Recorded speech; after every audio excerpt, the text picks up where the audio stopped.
So shall we start, sir? We can start, sir. So, can you just inform, sir? There is students who are sitting there. These are all final year students or third year students, sir? Some final year students have joined, sir. Some are Okay. sitting together with the third year students. So third year Okay. students along with some final year students have been arranged. Yeah. Okay, sir. Yeah. Yeah, and very good morning, everyone. And so I welcome all the participants, students, faculties, and other members here. So I welcome you all to this webinar on opportunities for civil engineers in CRIP and built environment sector. So I welcome our speaker today, Dr. Mahesh Balasubramani, Program Head of Advanced Construction Management, NICMAR, Hyderabad. And I request now Mr. Yugeshwaran, third year student, to introduce our speaker to the participants.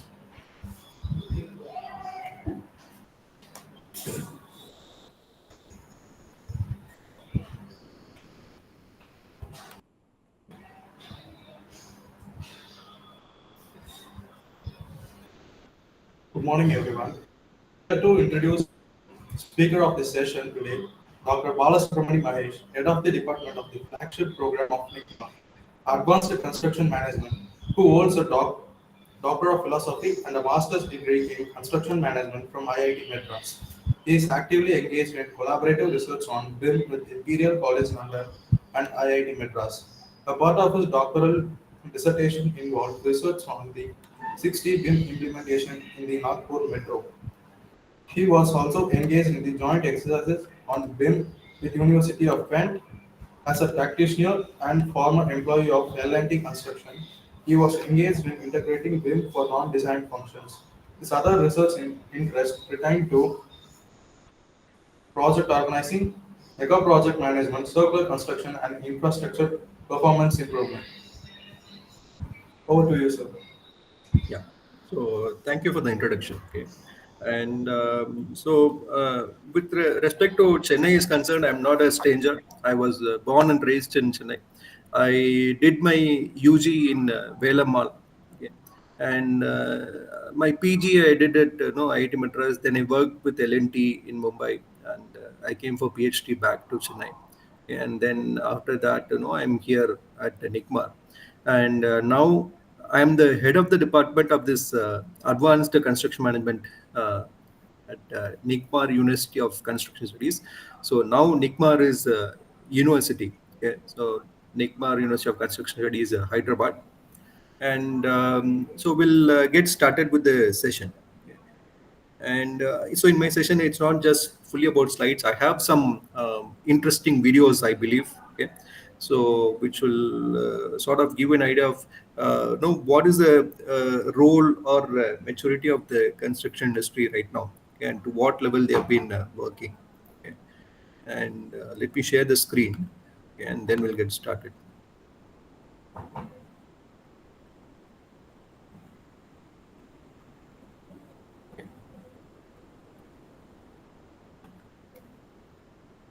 And so right now, no, you're all in the third year and final year.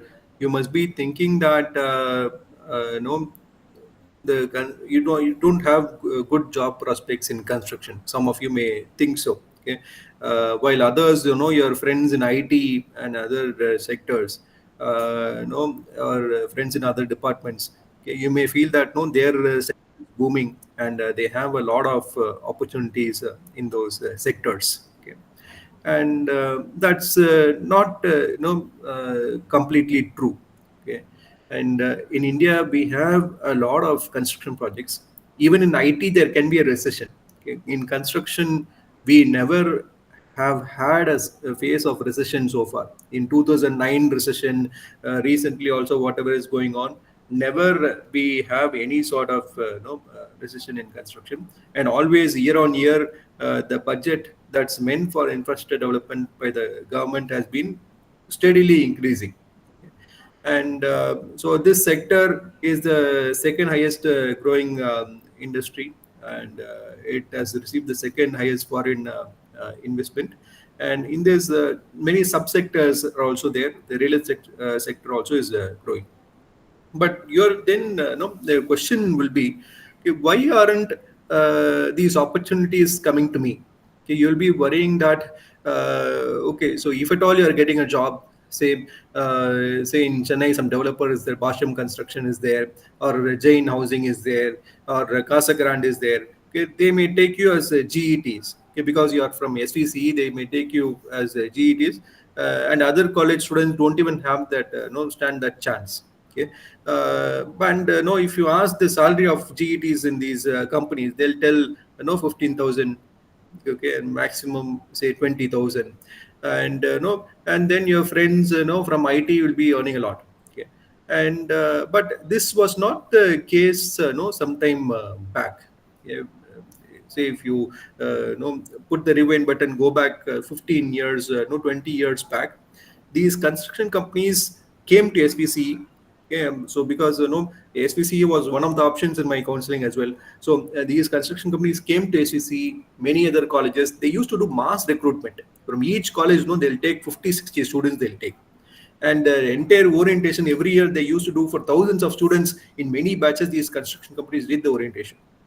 And this is not I'm talking about big companies like L&T, Shapoorji Pallonji. All these companies came to the campus, did campus recruitment in mass numbers, and they stopped doing that all of a sudden. It's not that because the industry is going down, it's because of some other reason. Okay, so one reason is that they found that the attrition is heavy, and many construction companies started coming up. They have a lot of competition. Okay, so when attrition is heavy, that means say in one batch, say 5,000 students join in 1 year. In that, about 60% of the students leave, okay, even before completing 1 year. Remaining 40% remain, and they also leave. So certain people leave after say 1.5 year, 2 years, they start leaving.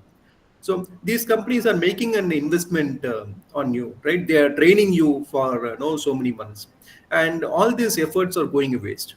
Okay. So in IT, no, it's quite different. That kind of attrition, no, is not there. Okay, and so because of this attrition, they're not, being able to be very competitive in the industry.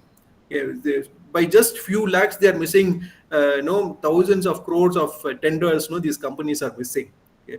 So in that case, no, they can't afford this kind of attrition. Lot of training they cannot afford. So instead they take people from the market who are already there with 1 year experience, 2 year experience.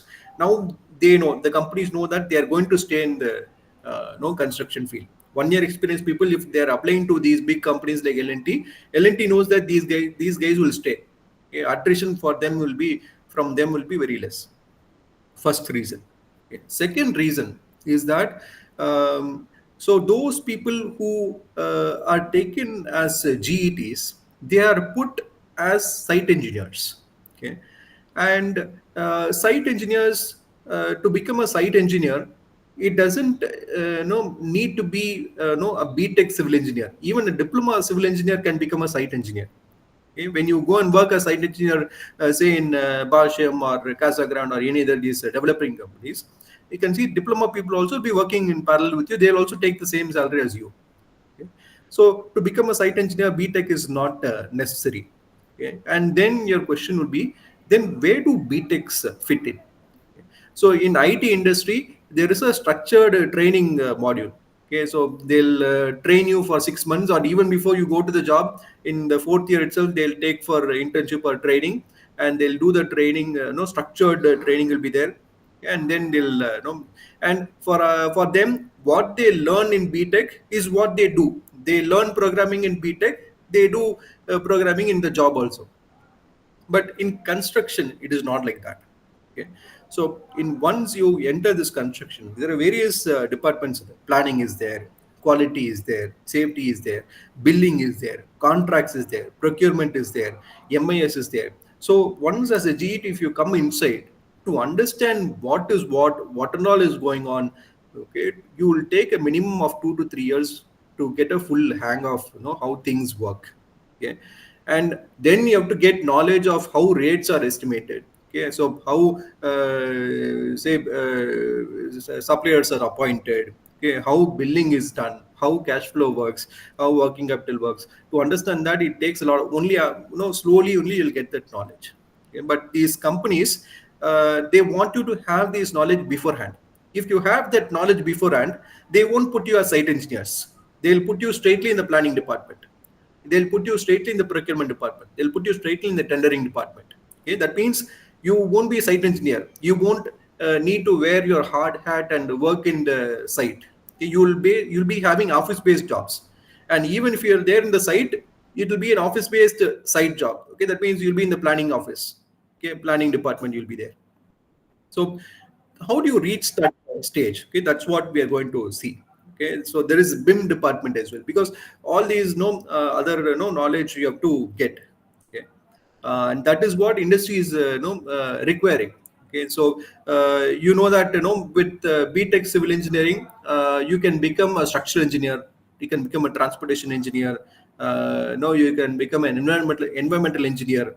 Okay, by doing a master's in environmental, you become an environmental engineer. By doing master's in structural, you become a structural engineer. Similarly, the industry is requiring you to upgrade yourself. Okay, so BTech civil is like MBBS. Okay, from there you have to do a specialization in terms of a post graduation, say in construction management.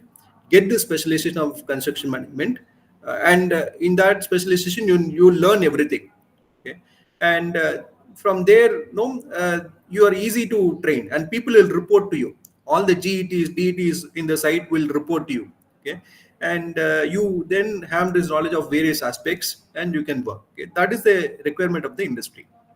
So these projects are there, in power sector, highway, ports. Okay, various sectors, real estate, various types of real estate, logistics. Okay, city projects. So there is no dearth of projects. Even when you go to the last village. Okay, so last village in India, there also this Jal Jeevan Mission project is going on. Okay.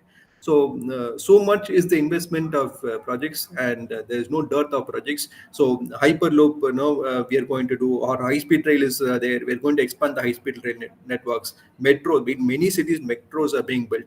So that means once you enter a sector, no, your entire career is going to be in that sector. You enter oil and gas, for 50 years, oil is there. Okay, there is no shortage of oil for 50 years. Your entire career, you'll retire from oil and gas sector. Okay, you enter metro, you'll retire from metro sector. Okay. So that's how the industry works. So it can make your entire career. Okay, but there are challenges in the industry as well. Okay, so one is while the growth is happening, the quality, safety, okay, it is declining. The labor cost is increasing. Getting skilled labor is is a problem. Okay, and nowadays this green aspect also is coming in. Okay, so this ad hoc way of executing projects. So if you think that project management is an art, okay, so I learn things on the go. Okay, so that's not how things work. It is must. So between art and science, now project management has become a science more often. So these are the areas where there are problems, and because of this there are delays, and this is because there are no skilled project management professionals. So this is straight away attributed to lack of skilled professionals. So even on Saturday, okay, so people are just telling me, so in India it seems that every year 4 lakh civil engineers graduate, and Saturday the CBRE's director was telling me that even if double the number graduate, okay, we'll still have a shortfall. Okay, so so much shortfall is there of skilled construction project management professionals. Okay. And so it's not only in these sectors. In there are other sectors which use this construction project management skills. For instance, shipbuilding, there also construction project management is used. In defense sector, also construction project management is used. In energy, oil and gas, okay, you can find these construction project management. Process plant construction. Okay, so in these sectors as well, you can see this construction. It's not just only about roads, metros. There are several sectors which deploy construction project management people. So India stands second in terms of construction project management market, and various fields. Okay, so one field is site administration. Okay, site engineers do that, but there are other fields as well. okay, which are meant only for postgraduates in construction management, like contract management. Okay, so planning, project management means planning, finance management, and there are various types of companies as well. So there can be contracting companies who want people with this kind of skill set. There are owners, developers. No, like we are speaking about big developers, pan-India developers like Raheja, Lodha, or owners like Adani, Reliance. So they want people. Consulting companies, they want people. In that also, various types of consulting is there. Investment risk management is there, tenancy advisory is there, valuation advisory is there, and traditional project management consulting advisory is there. So various roles are there. Even arbitration is coming up as a role. Okay, so law and regulation. Okay, and facility management is there. Okay, so many roles are there. After, say, if you do a post graduation construction management, all these roles open up for you. Okay, and so one more stat which says, I'm not going to get into detail, okay, that skilled project managers are in shortfall. So and I'll give you a small example. It's not just technical requirements. It's not just only knowing about the techniques of project management or techniques of construction. Okay. There's also a managerial skill that's required in construction. Okay, so I'll give you some examples. Okay, and this is where people have relied on digital technology to a certain extent, and where digital technology cannot help, they have exercised their managerial skills as well. So this is an example from the Nagpur Metro. Okay, so initially, this was supposed to be the station. Okay, gone is the concept where first the building will be designed, okay, and then you'll start the construction, and then your asset management people will take over the project. Okay, that stage is gone. Today, everybody is sitting together. Right from day one, the asset manager, operations guy is there. Construction design, everybody is co-located, or they virtually interact. Initially, you can see the station was like this. Okay, and this I don't know, you can call it as a facade or canopy, or this kind of end paneling was there. Okay, encasing was there. No, architects don't like to build rectilinear structures. They want to build something curvilinear, somewhat like this. Okay, and then they tried different iterations. Let us try a third rail system like Bangalore Metro. Okay, then the design became like this. Then suddenly these plumbing and other guys said, if the structure is going to look like this, this see, lot of damage will happen. All this water will get accumulated. For rainwater, that rainwater removal is very challenging. Rainwater drainage provision is very challenging. Okay, because they have seen from their experience. Even if you see this no MRTS station, the design of the MRTS station, you can see a lot of algae. All these things will be there. In MRTS also, initially this paneling covering was there, and after many years of storm and rain and all, this will go away. Okay, and finally it was removed in this Nagpur Metro, and the design became like this. And this electrical person came and said, he said, if the structure is going to look like this, where will I put my solar panels? So then the structure became like this. It had a flat top, so that they can put the solar panels on the top. So all these iterations happen at the site. A site engineer's job is not to enable this kind of iterations. So it is the person who is sitting in the BIM department or planning department or design management department. So they are responsible for all these roles. So you can see this is one of the way that the industry is evolving. And if you think that we make model of only the project like this, okay, you're completely wrong. We make a model of the site also. So this is a real life site that you see on the screen. Okay, and now we prepare a virtual model of the site also. Okay, so virtual model, I'll show you the video now. Okay, and from that, a lot of decisions we try to make. Okay, so you can see this in this real world site photograph. You can see this offices are the porta cabins, as we call it. Then batching plant is there. So RMC truck is there. So when we make a virtual model of this, I'm going to show this video. This is from the Hyderabad airport. Okay, an expansion was being done about 2 years back for the airport. It is from that. The video will start now. So from where the was here. Yeah, let it start. I'll pause here. See, such a huge site, so many thousands of laborers are going to be there. From where laborers will enter, where they'll exit, no, all the security checks should be there. Okay, the ID card should be checked because the running airport is nearby, and they should not steal something from the site. Also, all these things will be checked. There will be a time office. Their time needs to be clocked. Also, their overtime, no, we have to pay. And where will regular vehicles enter? Where will our earth mover trucks? Because in airport projects, a lot of earth moving activities will be there for runway works. A lot of earth moving there, and like stadium projects also will have similarly a lot of earth moving activity. So we'll have to see, where will the earth moving trucks go, and it may make sense to put a temporary, pavement there as well for the earth moving trucks. Okay. And for RMC trucks, time is the essence. So it can't share the same path as the earth moving trucks. For them, they have to reach to that pouring place or casting place very quickly. So for that, it's a separate route is there. You can see RMC truck is coming from a different place. And where will these porta cabins be located? So if you see a real estate project, these porta cabins will be there in the clubhouse area. Okay, because that's the last building that will be constructed. Okay, in a real estate project. Okay, take a gated community, there'll be a clubhouse, will be there. Okay, so similarly, you have to find a place where you're going to do the construction at last, because you can't keep moving this. Okay, space is a constraint. You can't have a free space. Here, some other building is going to come at the end. Okay, so there we have to plan it. And here you can see this under a protection, the diesel is being stored here. Okay, so site store where you have to keep, because you can't keep it in one corner, the site store. Okay, you can keep the diesel in one corner. As per the rules, it has to be in one corner. But the site store has to be central to all locations of the site. Okay, that has to be planned.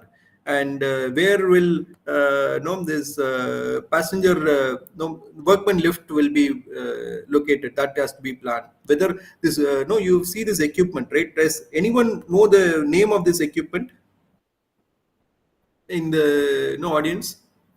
So you may say it's a concrete pump. It is used for placing concrete, but the exact name is boom placer. Okay, it is a boom placer concrete pump, where this is called the boom. Okay, you can place the concrete.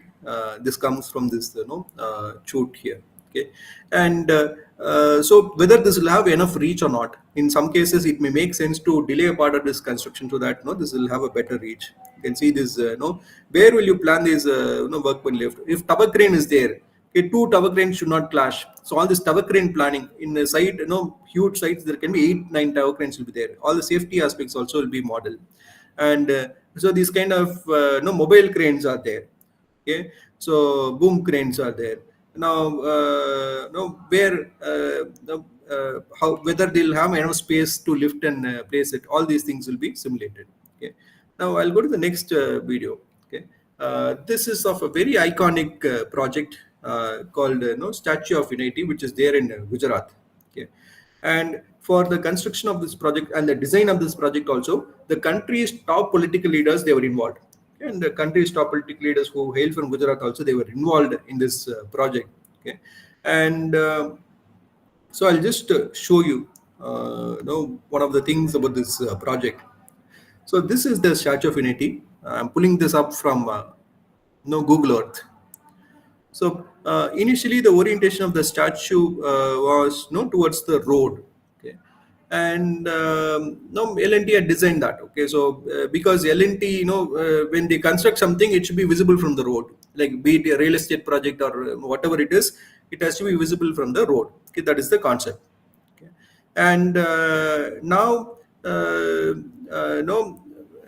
now this country's top leader, okay, he didn't like this facing the road. And I'll come to the exact reason. Okay, then somehow the statue's orientation was changed. Okay, and if you ask various people, they'll tell, okay, the statue's orientation was changed towards from the facing the road to this direction, probably because if you ask structural engineers, they'll tell, see, river is there, wind load will come, okay, because it's a gorge. Okay, so wind load will come. That's why the statue's orientation is changed. If you ask architects, they'll tell it is for visual amenity and visual purposes. Only in this direction statue will look good at all parts of the day. Okay, in this is kind of west facing or whatever it is.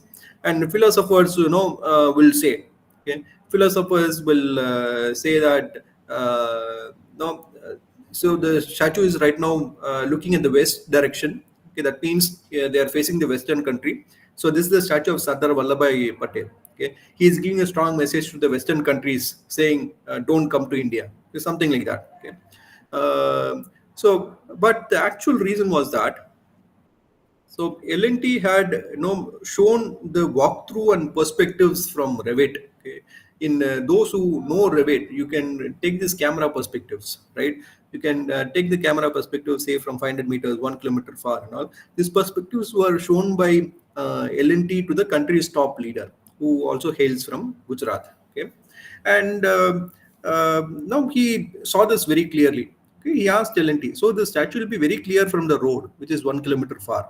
Okay, and then L&T said yes, it will be very, very clearly visible. Okay.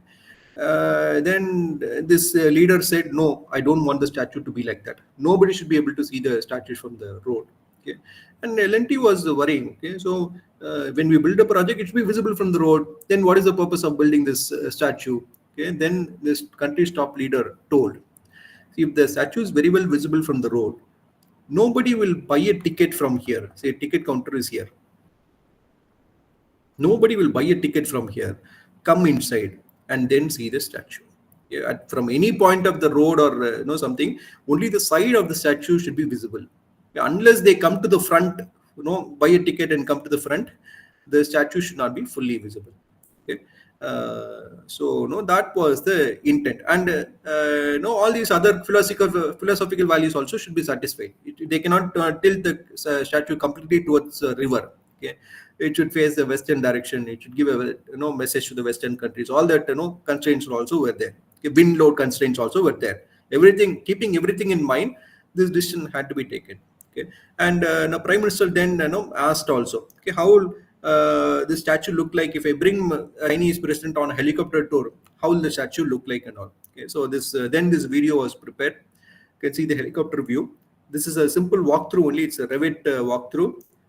It's not computer graphics. You can do this walkthrough in a helicopter if you add a plugin. This is how they showed to the country's top leader, saying that this is how it looked like if you take a helicopter tour around the statue. Okay, and so the top leader also asked, okay, so how big will be the toe of the statue? From the legs, if I see the top, it should not be ugly. What will be visible? All these questions were asked. Okay. And L&T responded back. So this can, if you want to draw parallels, okay. So when you design a building, where you want to place the signages, where you want to place the CCTV cameras, how do you plan the fire escape routes? All these things now are planned digitally. Okay. And there are separate engineers for this. Accessibility engineers are there.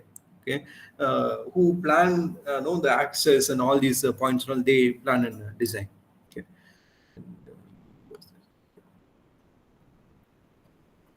So now this video is from the Hyderabad airport. Now what you saw so far is was 3D models. Were 3D models, and this video that you're going to see is a 4D model. That means the schedule also is attached to this. There's a time aspect as well, and you can see this cranes now moving. Okay, it is lifting the trusses and placing it in position. So in airport means a lot of structural steel work will be there, and this has to be simulated. It's like a lot of pieces are there in Lego blocks. You have to put it together. In what sequence you will put it together? Even in Lego, if you buy a Lego block, okay, proper Lego block, not from the shop, the building blocks, there'll be a proper sequence on how to build this. Okay, so same way this planning has to be done. The steel segments has to be prefabricated, brought to the site in the same order, and then it has to be lifted and placed. Okay, and so you can see. So the crane is going to the other side. For that, a part of the construction has been delayed. Okay? Actually, here a structure is coming. It has been left incomplete so that the crane could go to the other side. Okay. So all this planning, you could do. So think of, your own house. If you're trying to build a house, once you put the door and all, then you realize that something big is going to come into the house. Okay? Or you're building an office, commercial space. You're building walls and everything. Then you realize, say, this air handling unit is going to come in. This electrical panel is going to come in. Okay, so all this could be simulated, and not only that. So all the projects today are brownfield projects. We are building metro and flyover above existing assets. Here also there is a land constraint is there. Okay, existing airport is nearby. Height we have to monitor. Okay. And one example which I want to say from my L&T days is that even now you can see. So some repair work was there in Delhi, airport runway, and so many flights got affected, right? So when I was in Bombay, in Mumbai airport, so once in 3 months only we'll get a 3-hour block for the runway. Okay. What we're going to do in the 3 hours, we have to rehearse like this, like through these kind of videos, we have to rehearse. Okay. And then like a drama, we rehearse. Okay, this happens first, this happens next, and then we execute that exactly as per the plan in that 3 hours. Okay, 3 months we plan, we make everything ready, materials, everything ready, and then we execute it. Okay, so same example is there for if you have traveled in the Chennai metro. Okay, so near the in only one place in Chennai metro, a steel girder bridge is there. That's near Guindy metro station. A steel girder bridge you can see. Okay, it's a I would say it's a 100-meter long steel girder bridge is there. And the reason for that is initially it was supposed to be segmental construction, and then railways new rules came. They objected to segmental construction above existing railway lines in case earthquake or something happens and it collapses. If precast segmental construction is there, to clear it, the debris it take a lot of time. But if a steel girder bridge is there, even it fails, it collapses and falls down, they can clear it very, very quickly. Okay, and for that purpose, the railways ask this to be steel girder. And one more constraint is that so if you remember that that steel girder bridge, it's above the railway tracks. Your beach to Tambaram railway tracks are there. Okay, so between midnight 12 to 3 only construction permit was there given by railways to L&T. Now 3 hours only they can do the construction. So entire day L&T used to plan. And the steel girder bridges, they'll try to simulate using this. So how to bring the steel various segments, how to assemble it, how to fabricate it, they'll simulate for the entire day and they'll execute it in the night time. Okay, and this case is there today for every project. Now, will there enough space be there in the road? Should we convert the road into one way? Will there enough space be there for truck to come there, for the crane to lift it and keep the segment there?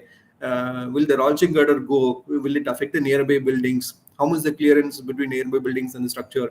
All things are simulated digitally today, and these digital plans have to be submitted to the traffic police and various authorities as well. Okay, so this is how the industry is growing, and these are not done by site engineers at all. These are done by postgraduates in construction management who know BIM.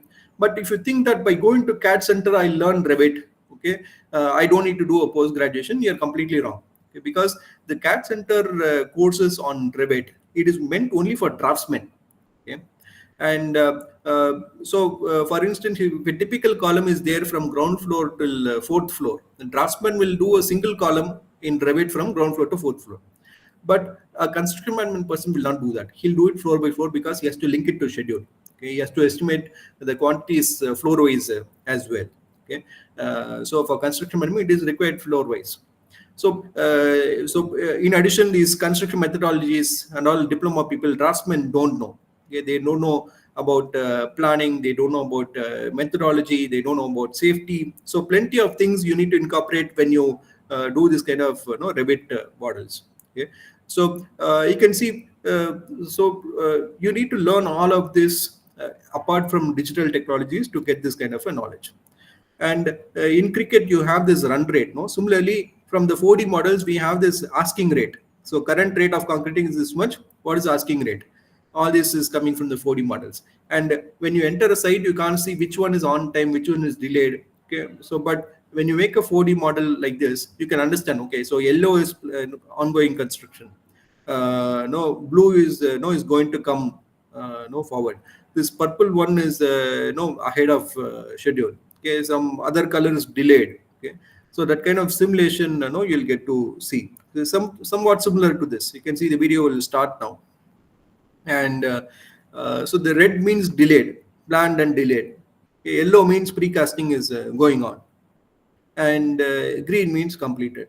So this any moment you want to pass, no, this is date. Let's take this is day 15. So you will understand. Okay, these are all delayed. Okay, I need to expedite. Okay, so many people, materials I need to bring in, more equipment I need to bring in. So this is how construction industry is working now. Okay, and it's not just technical requirements. It's not just digital requirements. There are managerial requirements as well. Okay, and one Indian company was working. This my last two examples. I'm going to stop, and then I'm going to just briefly tell about NICMAR. Okay. So one Indian company was working in Uganda, okay? And this project was Bujagalai Dam, okay? And so this, because it was an Indian construction, they know how to manage this kind of issues. Native tribal people who are living near the waterfall, and they refuse to move. They don't have this concept of money at all. The tribal people didn't have this concept of money. So even if you tell, I'll build you a school, I'll build you this thing, I'll give you money, it didn't matter for them. Okay, because none of their children or something went to school, went to hospital or whatever it is. Okay, they kind of restricted all their interactions to themselves. Now, they said, no, their God lives in that waterfall. Yeah, and again, on that waterfall only, you're trying to build this dam. Okay, so they said, we can't move from here. If you move, or if you build a dam, okay, you are killing our God. If we move from this waterfall, we'll die. Our God cannot take care of us. So that kind of belief, this tribal people had. Now this is an Indian company. They'll think like Indians. No, what they did, they brought a pujari from South Africa. You can't bring a pujari from India. Okay, so it had to look legitimate. Okay, you have to do it with a serious face, in a legitimate way. You have to do it. They brought a pujari from South Africa, an African priest, and he did all the puja there. Okay, and he convinced the people, okay, your God has shifted from this waterfall to another waterfall. Okay, so to tell this, it's very easy, but only Indians could have thought like this. Okay, to bring in a pujari or to think of such a strategy, and it has to be done very legitimately. Okay, you can't do it like some drama or skit. Okay, so and you can see, so these kind of managerial requirements are there. Okay, and not only here, let me take a local project also in Kochi Metro. So huge project protests were there in Kochi to give the entire project to East Sridharan. East Sridharan is from Kochi, right? So they want this metro, Kochi Metro, to be constructed only by East Sridharan. And one more protest was, they said the metro should not be a westernized metro. It should be embodying Kochi's values. Okay, that's what they told. So in response, what was happened was, for the first time, without any bidding, without any tendering, the entire contract was given to Delhi Metro. Now Delhi Metro's chairman was E. Sridharan. Now he came and worked in the Kochi Metro as their project manager. So people were happy. Now next question about how do you have this metro which imbibes Kochi's culture. Okay, so you can see the shape of the train. Okay, the shape of the train, you can see it's looking like the front of an elephant. Okay, Kerala is famous for elephant, right? This is the tusk of the elephant. And when those who have traveled in Kochi Metro will know that when the door opens and closes in Kochi Metro, you will hear the traditional Chengamelam sound will be there. Okay, but here in Chennai Metro, if you travel in a metro, when the door opens and closes, no sound will come. It will just say, no, please stay away from the door. Okay, that's what it will say. Okay. So all these were done, and unlike the other metros which will have KFC or McD or Decathlon in the metro premises, here this Kudumbashree canteen was there. Okay, so Kudumbashree is a women self-help group in Kerala, or ICH, Indian Coffee House canteens were there. Okay, so the entire concept was different, and it was made sure that Kochi's culture was reflected in the metro. And even they went for third rail system. They thought if you put electrical lines above the train, Okay, like our traditional railways, it'll look very ugly. So that electrical line is like a third rail track. It's like a third track. It'll be going constantly. The train will make contact with the third track. So, like other trains, you cannot walk on the track. If you walk on the track, you'll be electrocuted. You'll be killed instantly. Okay. So this kind of a system they went for because they didn't want to put these electrical lines all over the city and make it look ugly. Okay. So all these are managerial aspects that are there in the project as well. So we have to manage technical aspects, digital aspects, and the managerial aspects as well. And this is where NICMAR comes. We offer MBA programs. Okay? And so there are some colleges, say in Chennai and Tamil Nadu as well, which offer MTech in construction management. And the scope for MTech in construction management is it's oriented towards research. It is oriented towards teaching positions. Okay? But why do people study MBA? Okay, people study MBA not to get into teaching, not to get into a job, right? So this is where NICMAR is coming into play. We have MBA programs, which are techno-managerial programs, which combines technology, managerial aspects, and digital aspects as well. And NICMAR is not like any other college which is created by a politician or something. Okay, so NICMAR has been created by a consortium of construction companies. Say companies like L&T, Shapoorji Pallonji, Hindustan Construction Company, Game, and a lot of these companies came together and they created NICMAR. Okay? That means it's an institution or university that's owned and run by the construction company for their requirements. And not only that, these companies come for placement, other companies also come for replacement. So for the development of the Indian construction industry and the entire world construction industry, this companies have came together and they've created this. And it is for the industry. It is run by the industry, and it is constituted of the people from the industry. Okay. So I have worked with L&T, and similarly there are people in NICMAR University Hyderabad who worked with several other companies like L&T or Hindustan Construction Company and other companies, and they are only the faculty members here. Okay, so that way it's not like your regular college. And our syllabus also is not like the regular syllabus. So in university or traditional BTech, that in the final exam, okay, 5 2 mark will be there and 16 5 marks will be there. But here, it's completely different. The concept is completely different, and so all these major companies, okay, they come to us. So, for instance, Asian Paints wanted to get into a new sector. Okay, they wanted to diverge from paints into some other business as well. Okay, they wanted to have other businesses also. So, what is that other businesses? They came to NICMAR and they did this contest and all, because these are the people who understand the market and other products and all. Okay. And so our students did know the entire market analysis, and they advise Asian Paints to get into waterproofing. They advise Asian Paints to get into this area of binders and sealants and other things. Okay. So now that way the industry recognizes NICMAR, and so a lot of industry collaboration, research oriented approaches there, and we have state of the art infra. So for instance, AR and VR is there in the curriculum. So you use these goggles to play games, right? It's there in the curriculum for development of AR and VR models for construction. The drone is there in the curriculum. There is a drone also in the campus, okay, where drone is used for surveying, okay, not your traditional marriage functions or other things. Okay. And we have an university in Pune, one university in Hyderabad. The campus in Delhi is not an university, it's a construction business school. So you get MBA from the Hyderabad campus and the Pune campus. And this is with respect to the Hyderabad campus. We have two 2-year programs, MBA in Advanced Construction Management, MBA in Advanced Project Management. Now, so this advanced construction management is meant for people from civil engineering background and no architectural background, planning, design background. So the construction industry also needs electrical, mechanical, chemical engineering students, polymer technology students, other students as well.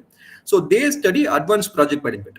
In this oil and gas engineering, pipeline engineering, what is relevant to welding, air conditioning. Okay, those things will be taught in advanced project management. Okay, so advanced project management is meant for non-civil engineers and non-architects. Okay. We have 1-year programs as well. So I'll speak about these programs very, very briefly. So one more thing that you might have a question is about the placements. Okay, so what are the companies that are coming for placements, and what is the placement record? You can see. So there are SVC alumnus as well, who are there in these pictures. So all these companies, come to NICMAR for placements. So CBRE, Reliance, HDFC, JLL, LiveSpace, okay, Adani, Blue Star, all these companies. And if you think that only this benefit is there, say only for placement, not beyond that, you're completely wrong. Even after having passed out of NICMAR and having 8 years experience, the industry always gives position to preference to people from NICMAR. They're telling that, you can see the various kind of JDs job descriptions come to us. They're telling, even after having 8 years experience, they're telling that they prefer only NICMAR people. And you can see all these roles and all. Okay, so planning, contracts administration, never site administration or something. Okay, so they're telling 4 to 7 years work experience, but you need to be a NICMAR graduate as well. So that way, NICMAR is a recognized brand not only in India but also in the Gulf, in Singapore and other countries. Now the next question is, does the industry pay well or not? Okay, year on year, the NICMAR University Hyderabad campus, it has 100% placement record. If you are doubtful about that, you can also visit the campus sometime or connect to the placement officer. He'll clarify you. And it's not that 100% of eligible candidates. So that's how colleges try to play, right? But here it's all 100% means 100%. So those who have enrolled, okay, they have got placed. Okay, and then next question that you might have is, what is the average salary package? Okay, so in 2023, the average salary package was 9.2 lakhs, and last year 2024 pass outs, they had an average package of 10.18 lakhs, and this year the batch that is passing out 2025, it has crossed already 11 lakhs per annum. That's the average pay that's being offered. And the minimum pay that we are looking at is 8 lakhs, and the highest pay is somewhat close to 25-30 lakhs. And I would say 25% of the placements are international placements, which covers North American placements, Gulf placements, and other region placements as well. 25% of the students from ACM program. Okay, I'm speaking about the ACM program, MBA and ACM program. Now, let me show you my pay slip. Okay, when I worked with L&T about, I would say 15 years back, 12, 13 years back. So in 2012, my gross monthly salary was 25,000 per month. Okay, and just in a span of 2 years, I'm just showing my pay slip. Okay, so nobody will show their pay slip, but because you're all students and you're all students from Chennai, I'm just showing my pay slip. Okay, in 2014, you can see. Okay, just in April 2014. So this is how my pay grew. Okay, it became threefold, from 25,000 to 73,000. It grew. So it grows exponentially, and today it's not even 6.5. It's updated as 7, and it grows exponentially. Okay? And there are other benefits as well. So these kind of companies, they take care of your accommodation, they take care of your food. Even if you're married, also entire rent will be borne by the company. Insurance for your parents, yourself, your family. No, it's taken care by the company. Okay, and if everything is taken care of the company, all your expenses meant for other purposes, maybe other your lifestyle expenses. That's what you spend your money for. And so MBA in advanced construction management, we'll see about this program. So all these courses will be there. Okay, so there'll be theoretical courses, applied courses. Okay, digital, lot of software will be there in the curriculum. Okay, I'm listed out all this software in the curriculum. All these things will be there in the curriculum. Say for road planning, different software is used. For road estimation, different software. Building estimation, different software. Okay. So for each and everything, there's a different software. BIM is separate for buildings. BIM is separate for infra projects. Different software is used.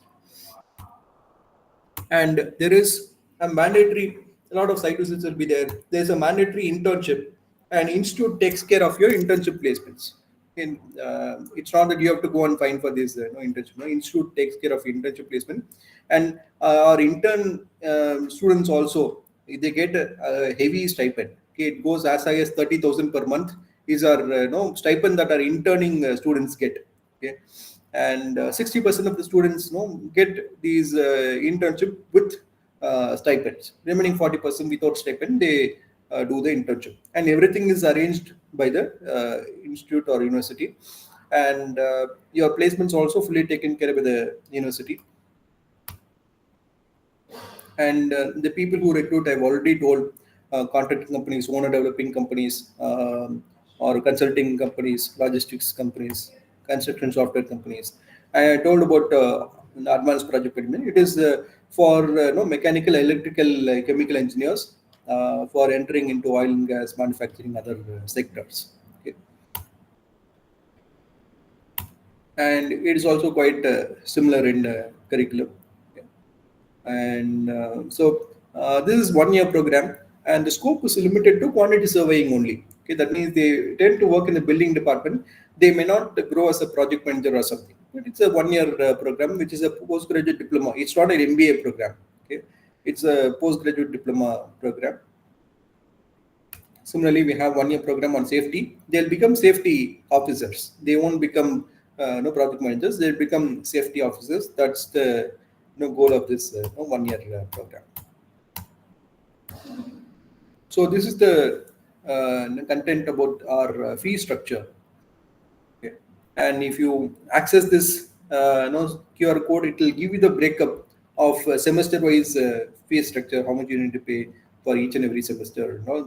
This will give you the details. And we have a lot of scholarship as well. Even we have scholarship up to 100%. Say if your 10th, 12th bachelor's is 75%, by default you will get 5% scholarship. If your 10th, 12th and bachelor's you have 80%, by default you will get 25% scholarship. Okay, and if you perform well, okay, in our entrance exam, so our admission process is you'll have this entrance exam. It's an online entrance exam, and for which aptitude will be the syllabus. That means you have to, whatever you are learning right now for your aptitude, your college may also arrange these aptitude sessions. So that is the syllabus for that. So aptitude in the sense, your English grammar will be checked, your quantitative ability will be checked, your data interpretation ability will be checked. Some figures or chart will be given. You'll be asked to interpret that. Okay, sort of your R.S. Agarwal book is there, in which you typically take that for preparing for aptitude, right? That is more than sufficient for this exam. And there are other scholarships. See, if you're telling that academically I'm not good, but I'm very good in extracurricular activities, for that as well there are separate scholarships. Okay. And if your father or mother, they are from a defense background, for them also there is there are scholarships. So, Mr. Gokul, is there any kind of queries or concerns, right?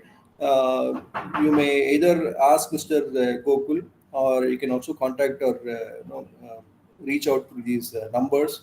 So this is the email address, and so any kind of queries are there. I can also take these queries right now. Okay, I'm going to stop sharing the screen. So any queries or concerns? You can also use the chat box if somebody is there online.